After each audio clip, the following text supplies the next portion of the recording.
야곱이 부엘세바에서 떠나 하란으로 향하여 가더니 한 곳에 이르러는 해가 질지라 거기서 유익하고 그곳에 하는 돌을 피하여 베개하고 거기 누워 자더니 꿈에 본즉 사닥다리가 땅 위에 섰는데 그 꼭대기가 하늘에 닿았고 또 본즉 하나님의 사자가 그 위에서 오르락 내리락 하고 또 본즉 여호와께서 그 위에 서서 가라사대 나는 여호와니 너의 조부 아브라함의 하나님 이삭의 하나님이라 너 두는 땅을 내가 너와 내 자손에게 주리니 네 자손이 땅의 티끌같이 되어서 동서남북에 편만할지며 땅의 모든 족속이 너와 네 자손을 인하여 복을 얻으리라.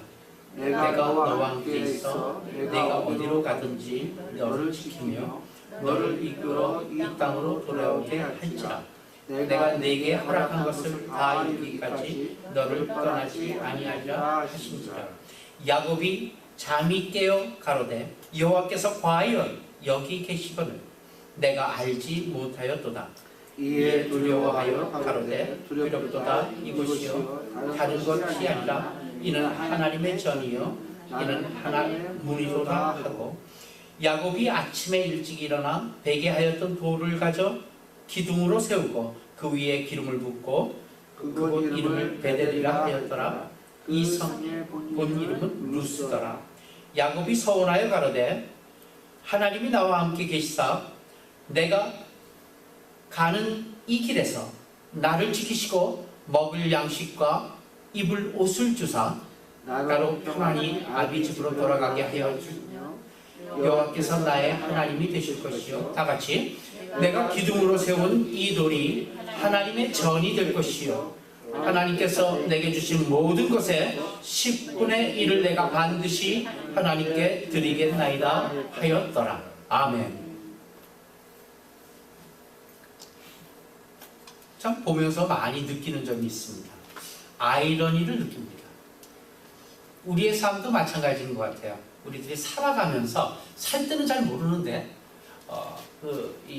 지나온 과거를 보게 되면 참 아이러니하다 이런 걸 자주 느끼는 것 같아요. 야곱을 통해서 더 절실히 느끼는 게 참 아이러니입니다. 참 하나님 볼 때 우리가 얼마나 우스울까를 생각해 봤어요. 참 우스운 존재들이 아닌가 이런 생각이 듭니다. 야곱의 경우가 그렇습니다. 하나님의 형상으로 우리가 지음받았다 하는데 그 하나님의 형상 중에 대표적인 형상으로 인격을 들 수가 있다고 우리가 전 시간에 이야기했습니다. 인격성, 하나님이 갖고 있는 인격성. 다시 얘기하면 하나님이란 존재 자체가 어떤 상징적인 존재가 아니라 살아계신 인격이시다 이 얘기죠.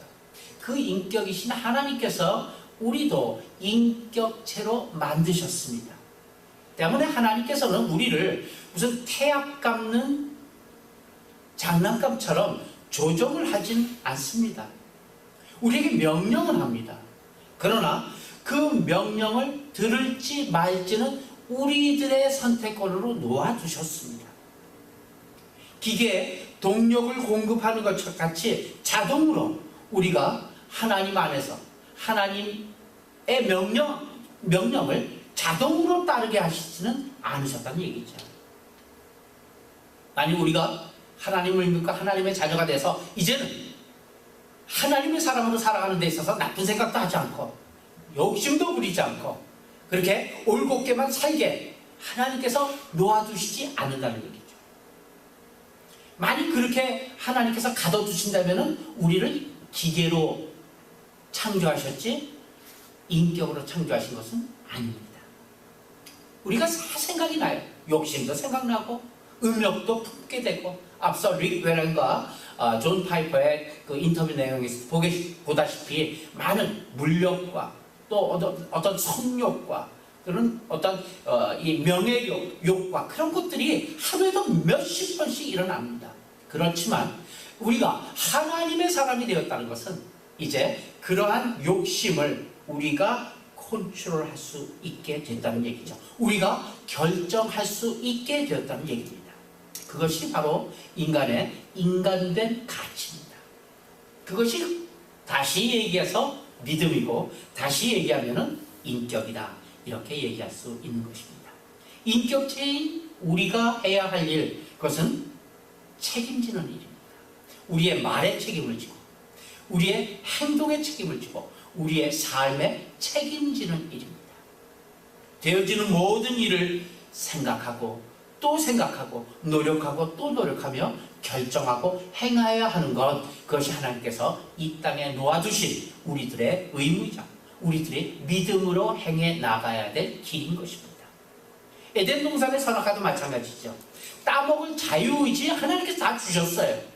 그렇지만 본인 스스로 책임져야 할 것들이 남아 있었습니다. 먹지 말아야 할 것이 남아 있었는데 그것을 먹음으로 말미암아 모든 것을 다 잃게 된 것이죠. 송두리째 모든 것을 잃게 되는 것, 우리들의 초이스입니다. 그러나 하나님께서는 그것이 결정되기는 원치 않으십니다. 그 최종 결정권자는, 최종 운명권자는 하나님이십니다.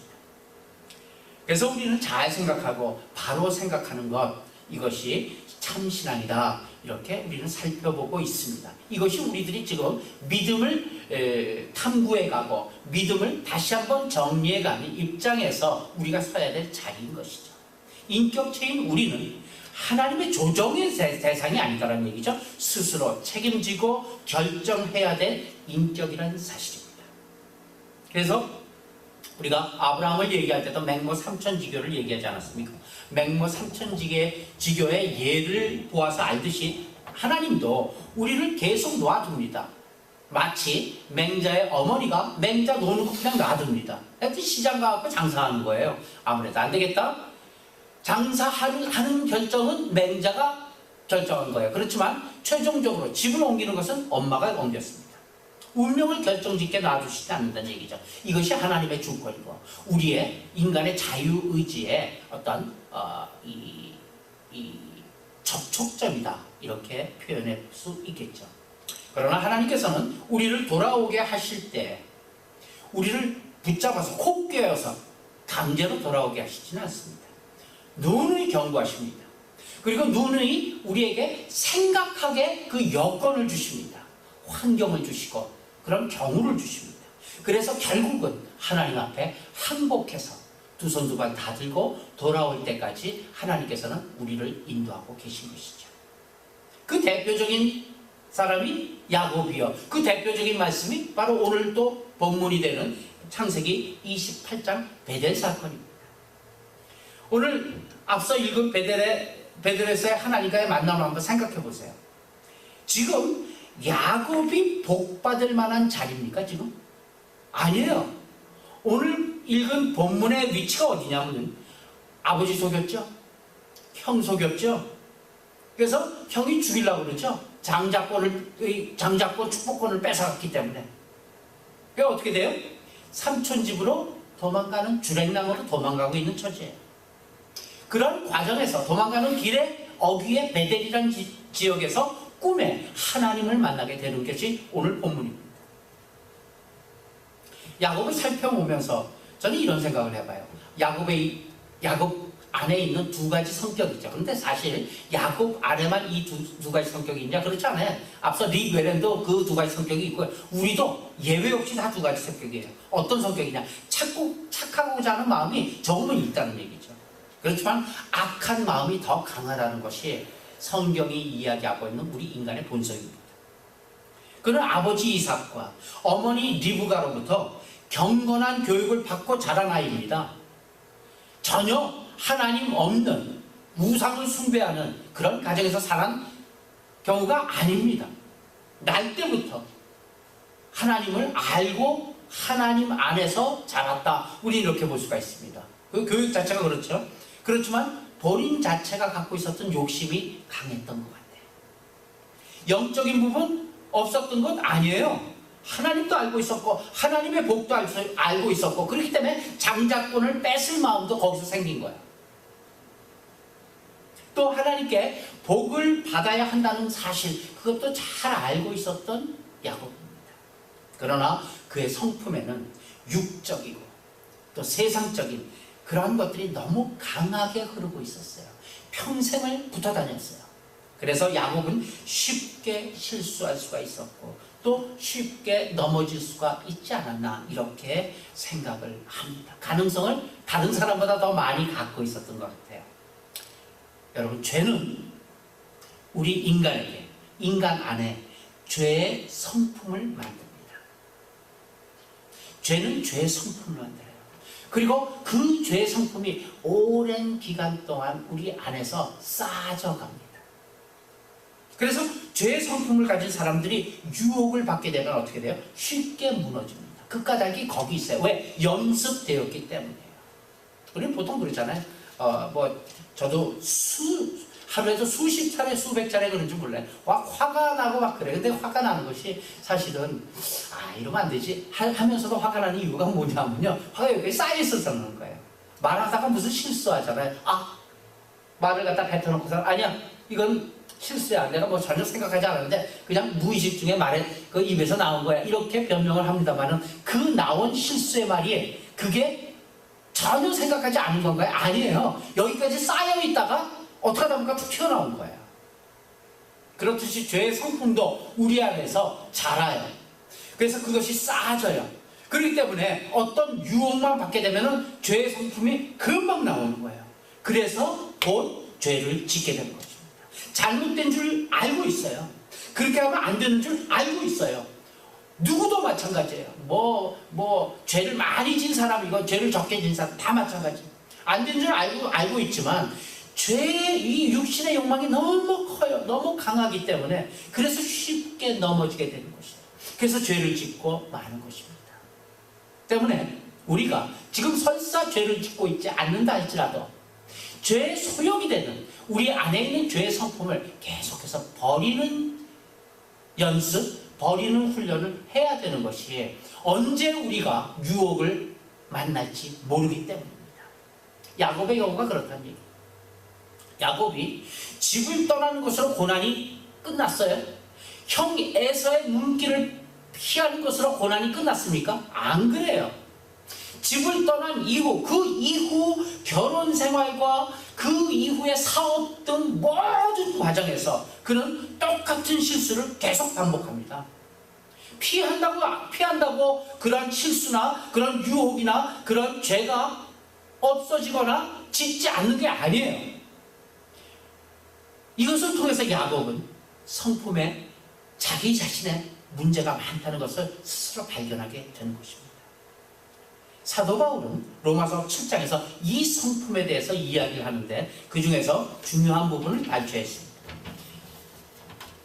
로마서 7장 23절 24절이죠. 시작. 내 지체 속에서 한 다른 법이 내 마음의 법과 싸워 내 지체 속에 있는 죄의 법 아래로 나를 사로잡아 오는 것을 보는도다. 오호라 나는 공고한 사람이로다. 이 사망의 몸에서 누가 나를 건졌느냐. 사도 바울도 예외 아니지 않습니까? 이것을 육에 대한 성품이라고 사도 바울은 지금 정의하고 있죠. 우리들 마음으로는 하나님의 법을 섬기고 싶어합니다. 하나님의 법을 따르고 싶어합니다. 우리들의 마음이. 그러나 우리들 마음에는 또 다른 죄, 그게 죄의 법이라고 지금 표현되어 있어요. 죄의 법이 우리를 사로잡아 오는 것을 보는도다. 이렇게 표현하고 있죠. 그 소욕이, 이 죄에 대한 소욕이, 이 죄에 대한 성품이 얼마나 강한지 법이라는 단어를 썼어요. 지금 사도 바울은. 법이라는 단어로 이 죄라는 이 성품을 굉장히 법함을 우리 꼭 지켜야 되는 거 아니겠습니까? 그런 법같이로 우리를 얽매 온다라고 표현하고 있습니다. 그래서 사도 바울은 오라 나는 공고한 사람이로다. 이 사망의 몸에서 누가 나를 건져내라. 이렇게 처절한 고백을 하고 있는 것입니다.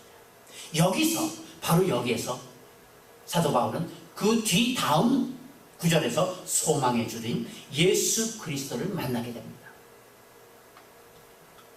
소망의 주인 예수 그리스도를 만나야만 우리가 이 소욕을 없애게 되고 이 소욕을 잠재울 수 있게 되는 것을 꼭 기억하시길 바랍니다. 야곱이 하늘을 향해 하늘의 별들 쳐다보면서 막 잠을 청하려 할 때 하나님이 찾아오셨어요. 우리가 절망했을 때 소망은 시작되는 줄 믿으시길 바랍니다. 우리가 포기했을 때 선택이 의미되는 줄 믿으시길 바랍니다. 놀랍게도 이런 절대 절망의 좌절감 그 속에 빠져서 아무것도 없이 주변에 뭐가 있어요? 그냥 하늘을 이불 삼아 땅을 요 삼아 누워서 하늘 보면서 잠을 청하는데 거기에 하나님이 우리 곁에 가까이 계신 것을 보게 되는 야곱. 12절 한번 보시죠. 12절 보고서 돌아오겠습니다. 시작. 꿈에 본즉 사닥다리가 땅 위에 섰는데 그 꼭대기가 하늘에 닿았고 또 본즉 하나님의 사자가 그 위에서 오르락 내리락 하고. 절망 가운데 하늘로 올라가는 사닥다리가 있었대요. 좌우 사방에 세상길이 다 막혔어요. 어디로 가나 다 막혔어요. 절망이에요. 그때마다 우리는 하늘길이 열려 있음을 믿으시길 바랍니다. 늘 우리에게는 하늘 사닥다리가 있는 것입니다. 하늘로 올라가는 사닥다리가 있고 하늘로 들어가는 문도 있다는 그 소망이 그의 마음속에 이제 시작되는 순간입니다. 거듭해갖고 13절, 14절은 이렇게 고백하고 있어요. 시작. 또 본즉 여호와께서 그 위에 서서 가라사대 나는 여호와니 너의 조부 아브라함의 하나님이요 이삭의 하나님이라. 너 누운 땅을 내가 너와 네 자손에게 주리니 네 자손이 땅의 티끌같이 되어서 동서남북에 편만할지며 땅의 모든 족속이 너와 네 자손을 인하여 복을 얻으리라.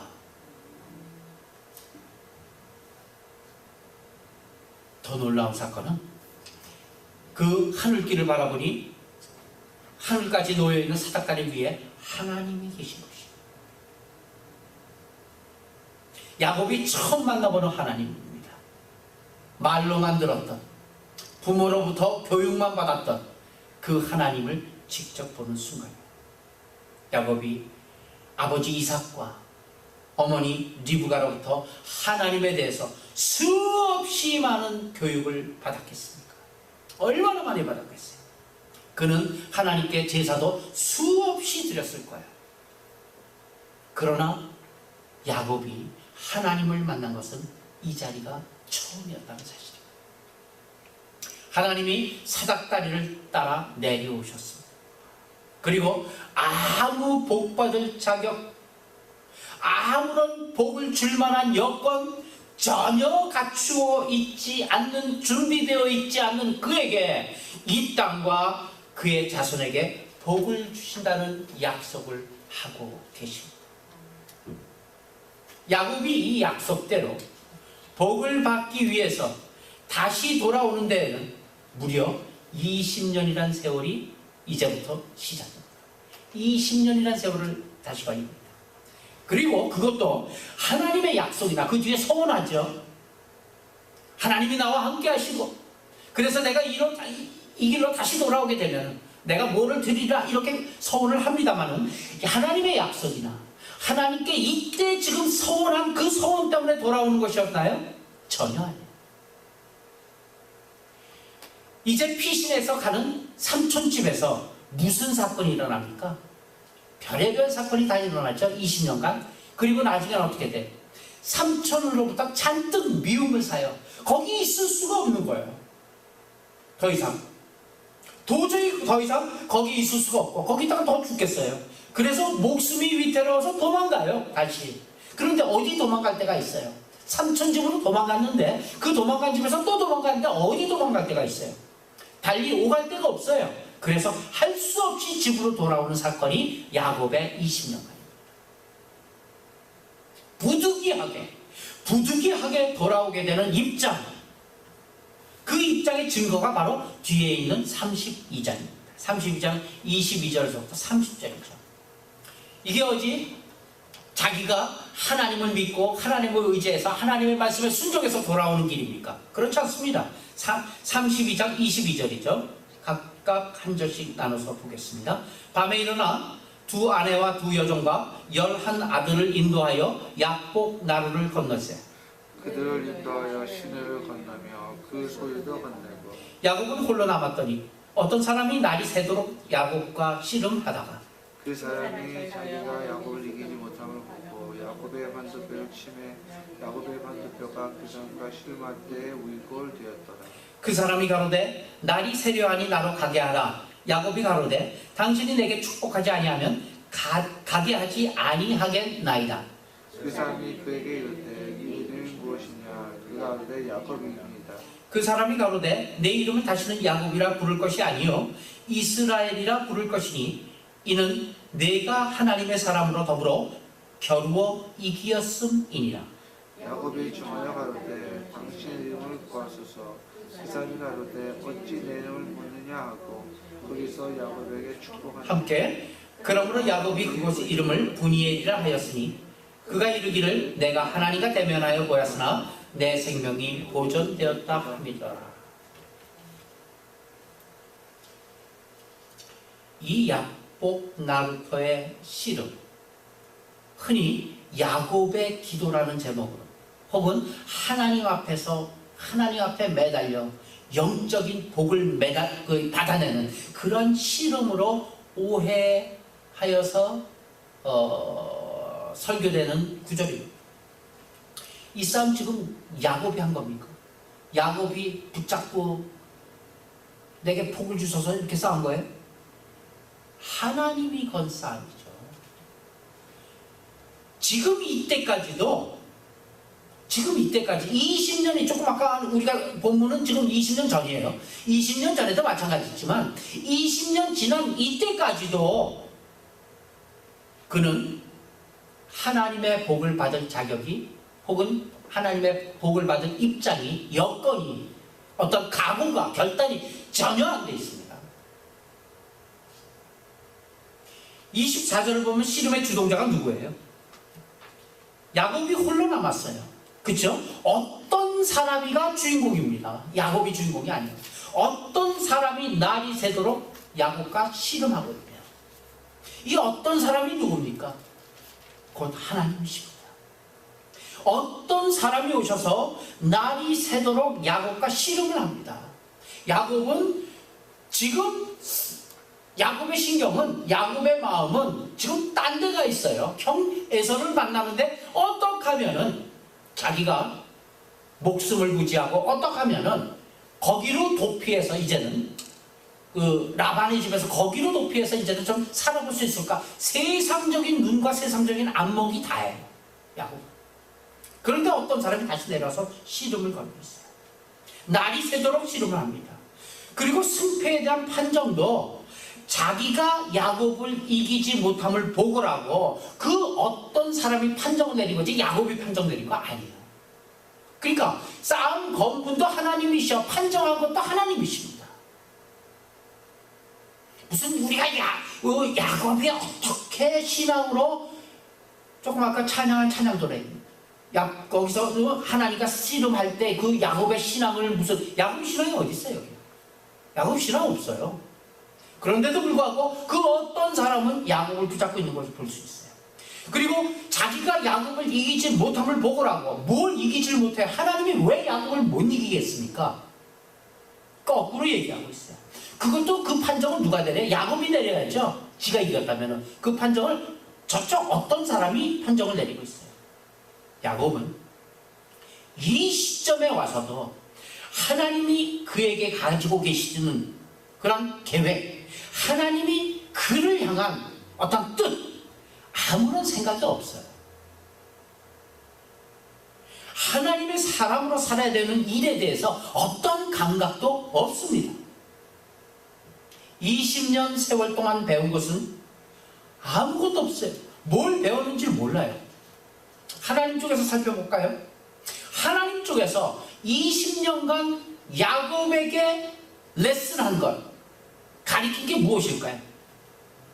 하나님께서 20년간 저쪽 베델에서 만나신 후에 외삼촌 집에 가서 20년간 야곱을 끊임없이 함께 계셔서 가르친 게 무엇일까요? 인생이 헛된 것을 가르쳤잖아요. 지가 직교를 열심히 해봤지만 결과가 어디 있어요? 결과가 뭐가 있었어요? 다 속임을 받았잖아요. 형 삼촌이 다 삼촌이 다 속였잖아요. 인생이 헛된 거 가르쳤어요. 세상에 보물을 쌓아놓지 말라는 걸 가르쳤어요. 20년간. 그러나 지금 그가 느끼고 있습니까? 20년 교육을 하나님으로부터 가까이서 받았는데도 못 느끼고 있어요. 그것을 마지막으로 그에게 확인시키기 위해서 하나님께서 그의 영혼을 찾아오신 것이 이 32절입니다. 그 영혼을 흔드시지만, 그 야곱의 영혼을 흔들고 계시지만 야곱은 여전히 항복하지 않습니다. 그는 무슨 생각을 하고 있어요? 저쪽에서 지금 에서 형이 지금 자기 자신들을 리시빙 할 거란 말이에요. 마중 나올 거란 말이에요. 그런데 마중 나오면서 형 에서가, 그 사나운 형 에서가 칼 뽑아서 자기 죽이면 어떡할 거예요? 죽어요. 그렇기 때문에 자기는 안 가요. 먼저 아내들을 앞서버려요.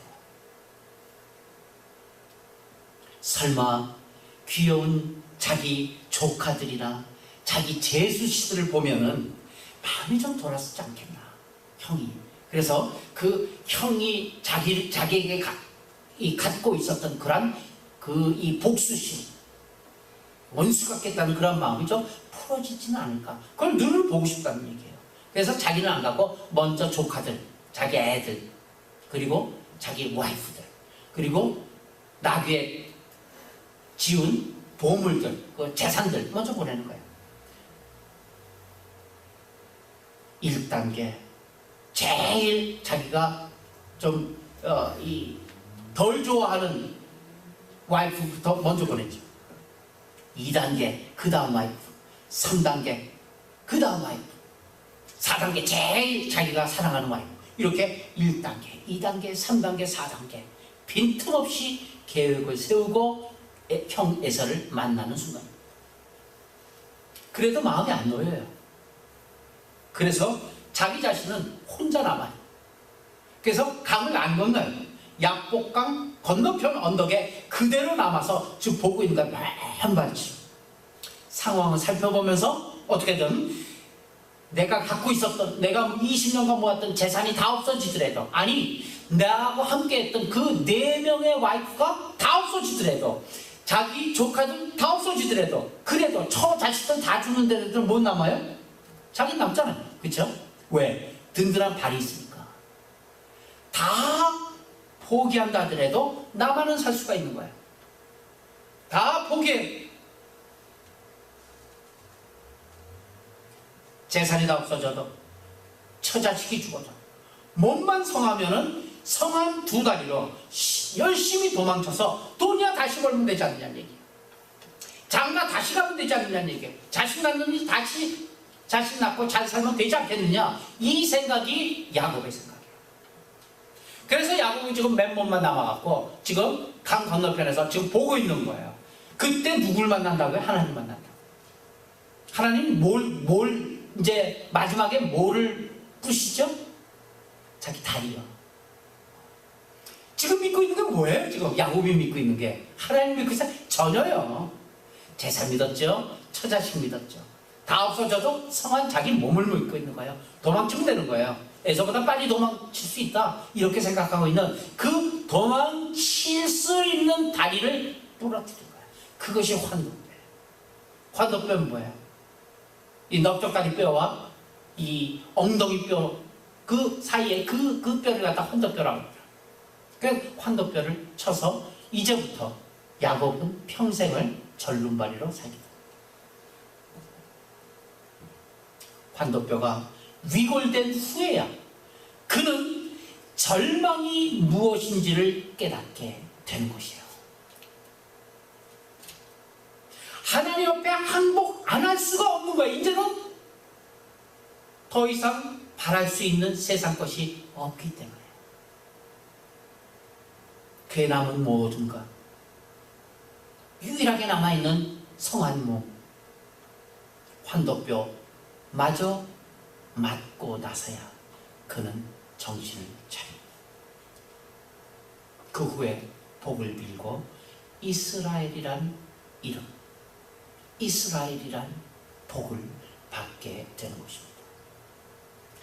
이 사건, 이 야곱을 향한 하나님의 그 철저한 이 열심, 포기하지 않는 열심, 이 사건이 우리에게 주는 내용이 무엇입니까? 하나님이 한 인격에 대해서 어떤 사실을 그 인격 스스로가 갖게 하기까지는 그것을 강제적으로 주입하지 않고 그가 깨우치도록 시간과 기회와 환경과 경우를 허락하시면서 쉼없이 하나님께서 작업하신다는 사실입니다. 오랜 시간이 걸렸죠. 야곱의 평생이 걸렸습니다.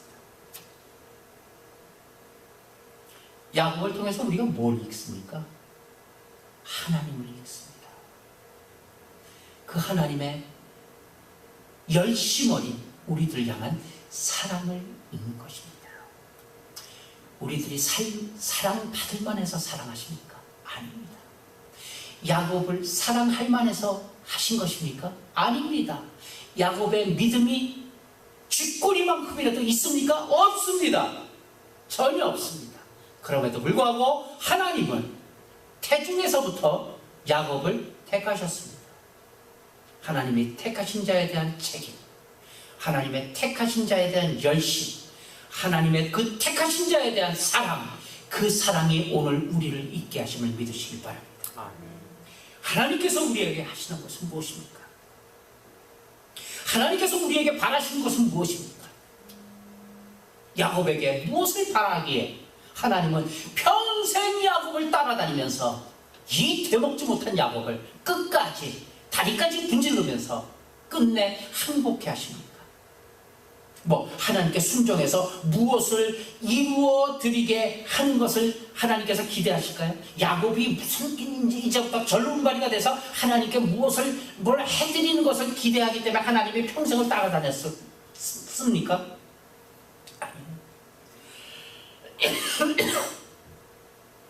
야곱 자신이 하나님을 하나님으로 믿게 되는 것이 그게 목표예요. 하나님께. 다시 얘기하면 하나님께서 우리를 부르신 이유도 우리를 불러서 우리를 새롭게 해서 새로운 인격과 새로운 성품을 해서 무언가를 하게 하기 위한 게 목적이 아니라 우리를 새로운 성품으로 만드는 자체, 우리 자체가 하나님의 목표예요. 하나님의 사랑이심을 믿으시길 바랍니다.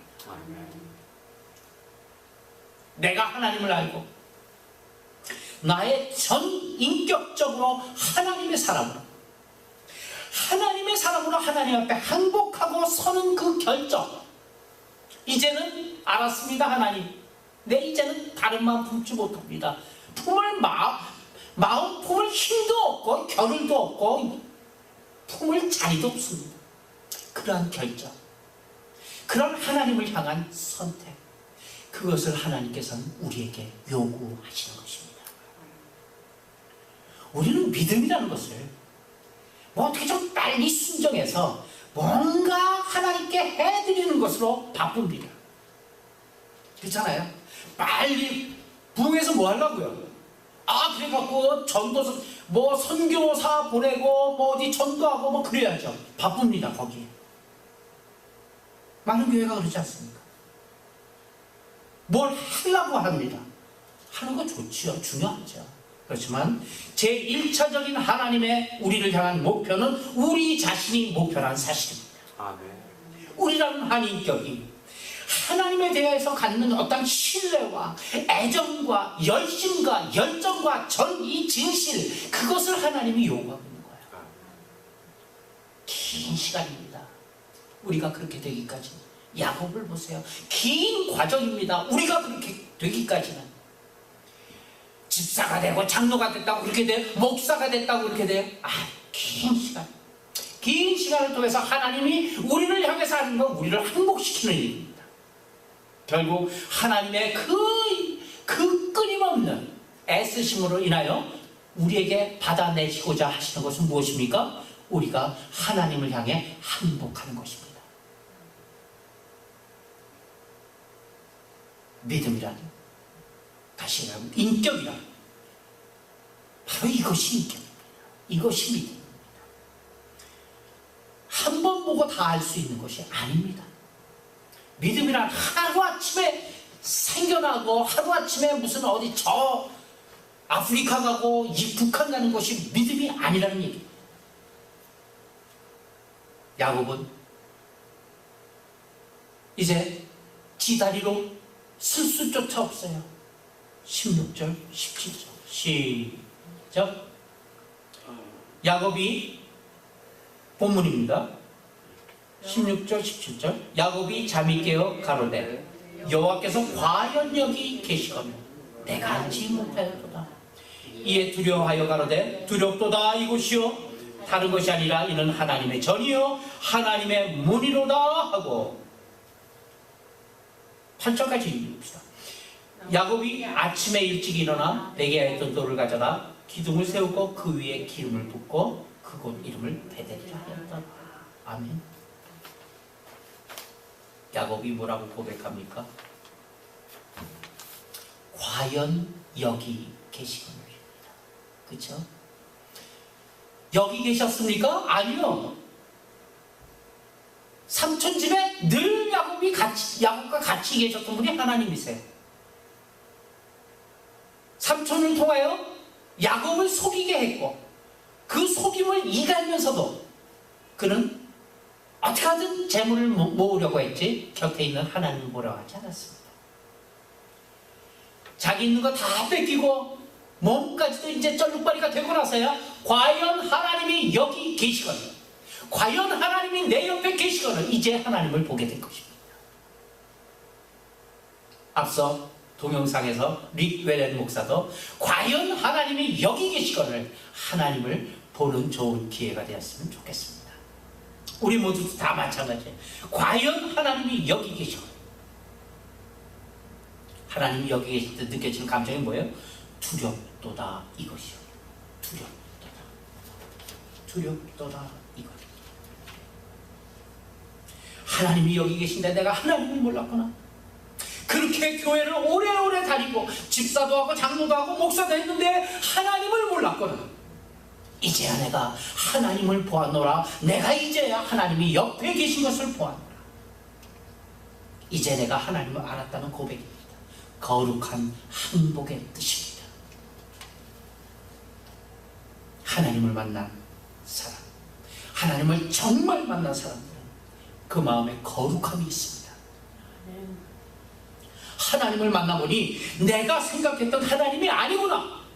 이것이 하나님을 아는 거룩함입니다. 내가 생각했고 내가 그렸고 내가 만들었던 하나님이 아니라 이제 보니 하나님이 바로 이분이 하나님이시구나. 형용할 수 없는 그 두려움, 경외가, 그것이 신자로 하여금 주님을 예배하게 하는 원동력이 되어야 한다는 사실입니다. 하나님을 예배하는 이유가 무엇입니까? 경외함과 두려움 때문에 하나님을 예배하는 것입니다. 두려움이 무서워서 죽는 두려움이 아니라 그 크신 하나님이시기에, 그 전지전능하신 하나님이시기에, 나의 모든 것을 지금까지도 살펴보고 계신 하나님이시기에 그 하나님을 찬양드리고 싶기 때문에 예배하는 것입니다. 그에게 무릎 꿇고 두 손 두 발 다 들고 나의 모든 것을 다 드리며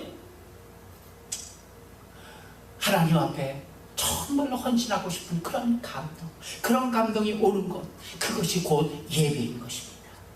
이런 예배들 우리 좋은 교회에서 계속 예배드리며 예수 그리스도로 인한 우리의 신앙, 그 예수 그리스도를 주신 그 하나님에 대한 신앙이 날로 두렵고 떨림으로 하나님을 만나는 우리 모두가 되시길 예수님의 이름으로 축원합니다. 아멘.